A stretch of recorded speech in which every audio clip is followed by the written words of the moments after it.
जय श्री राम। दोस्तों, अयोध्या में भगवान राम के नए मंदिर में प्राण प्रतिष्ठा से पहले आए दिन नए नए चमत्कार हो रहे हैं। दोस्तों, अपने बंदरों, बाज आदि के बारे में सुना होगा, लेकिन हम जो आपको बताने जा रहे हैं वह वास्तव में कलयुग में अद्भुत घटना है। अगर आप राम के सच्चे भक्त और सच्चे सनातनी है तो कमेंट में जय श्री राम लिखना ना भूले और हमारे चैनल को सब्सक्राइब कर वीडियो को अधिक से अधिक शेयर करें। दोस्तों, यह जो अद्भुत घटना है इसके साक्षी राम मंदिर में काम करने वाले मजदूर हैं। दोस्तों, राम मंदिर में साक्षात पुष्पक विमान प्रकट हुआ। जब राम मंदिर में काम करने वाले मजदूरों ने यह नजारा देखा तो उनके पैरों तोले की जमीन खिसक गई। 22 जनवरी को प्राण प्रतिष्ठा से पहले इतना बड़ा चमत्कार अपने में अद्भुत है। दोस्तों, 22 जनवरी को रामलाल के अपने नए मंदिर में प्राण प्रतिष्ठा से पहले गांव से लेकर शहर तक धूम है। बच्चों से लेकर महिलाएं तक घर घर जाकर अक्षत और भगवान श्री राम के नए मंदिर के फोटो के साथ साथ प्राण प्रतिष्ठा के निमंत्रण बांट रहे हैं। अयोध्या में प्राण प्रतिष्ठा के लिए तेजी से तैयारी हो रही है। इसे भव्य बनाने के लिए कोई कसर नहीं छोड़ी जा रही है।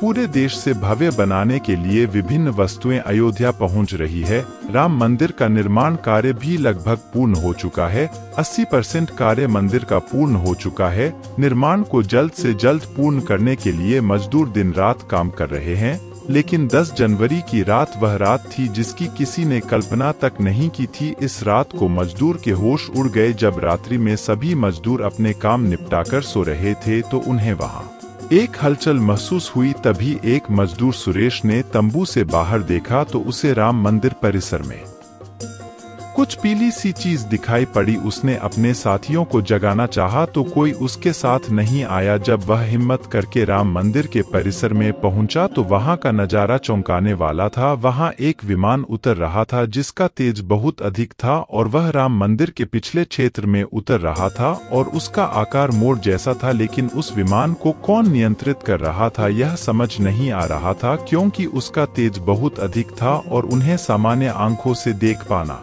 संभव नहीं हो रहा था। लेकिन समझ में ऐसा आ रहा था कि जैसे भगवान राम साक्षात अयोध्या में पुष्पक विमान से उतर रहे हैं। सुरेश ने यह अपनी आंखों से देखा, लेकिन वह अचानक बेहोश हो गया क्योंकि वह उस तेज को सह नहीं पाया था। जब सुबह उसकी आंख खुली तो वह वही था। उसके साथी मजदूर अपने काम पर जा रहे थे। उसने साथियों को रोककर रात की बात बताई, लेकिन सब उसे पर हंस रहे थे। लेकिन सुरेश मन ही मन समझ चुका था कि श्री राम अयोध्या में आ चुके हैं।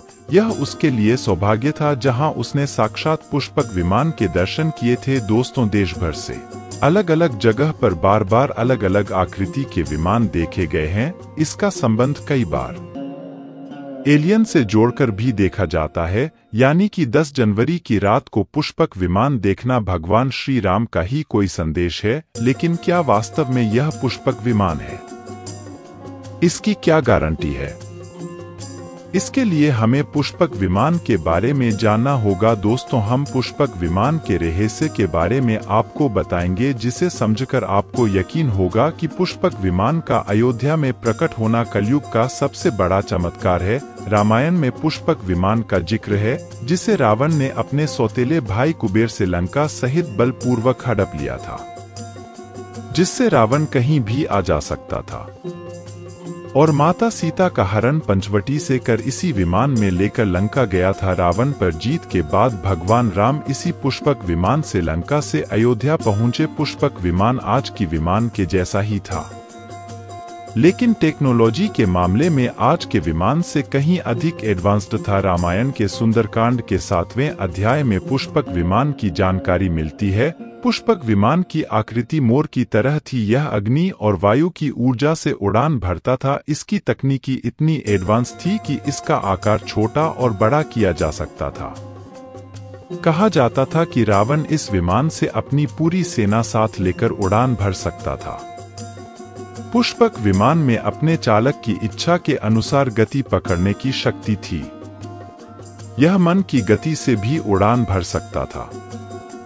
विमान में बैठने के लिए कई आसान बने थे। पौराणिक कथाओं के अनुसार युद्ध के बाद भगवान राम ने इस विमान का पूजन कर कुबेर को सौंप दिया था और कुबेर ने भेंट स्वरूप पुष्पक विमान को भगवान श्री राम को दे दिया, जिससे युद्ध के बाद भगवान श्री राम माता सीता व लक्ष्मण आदि के साथ अयोध्या पहुँचे। दोस्तों, जब कई हजारों वर्षों के बाद राम मंदिर का निर्माण हो रहा है तो भगवान श्री राम माता सीता व लक्ष्मण के साथ अयोध्या इस पुष्पक विमान से पहुंच रहे हैं, जिसका नजारा वहां काम कर रहे हैं मजदूर अपनी आंखों से देख चुके हैं। रामायण के प्रसंग में कहा गया है, जब रावण माता सीता का हरण कर ले जा रहा था तब जटायु ने अपनी चोंच से रावण को चोट पहुंचाई थी।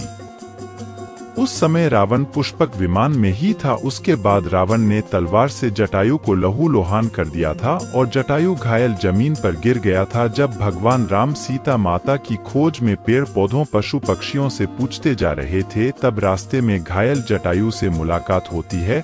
तब मरणासन पड़े जटायु ने बताया कि रावण माता सीता को किस दिशा में लेकर गया है। जब साक्षात प्रभु राम पुष्पक विमान में अयोध्या आ चुके हैं तो इनके परम भक्त जटायु कैसे दूर रह सकते हैं। अयोध्या में रामलाल की प्राण प्रतिष्ठा से पहले गिद्ध के समूह दिखाई देने लगे हैं। स्थानीय लोग इस जटायु राज से जोड़कर देख रहे हैं, वह इसे शुभ संकेत मान रहे हैं।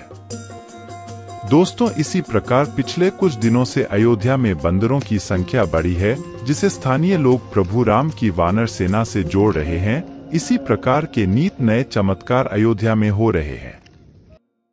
दोस्तों, आपको हमारी जानकारी अच्छी लगी हो तो हमारी वीडियो को लाइक जरूर करें और कमेंट में जय श्री राम लिखना ना भूलें। आगे भी ऐसी ही रोचक जानकारी हम आप तक पहुंचाते रहेंगे। इसके लिए चैनल को आप सब्सक्राइब कर लें।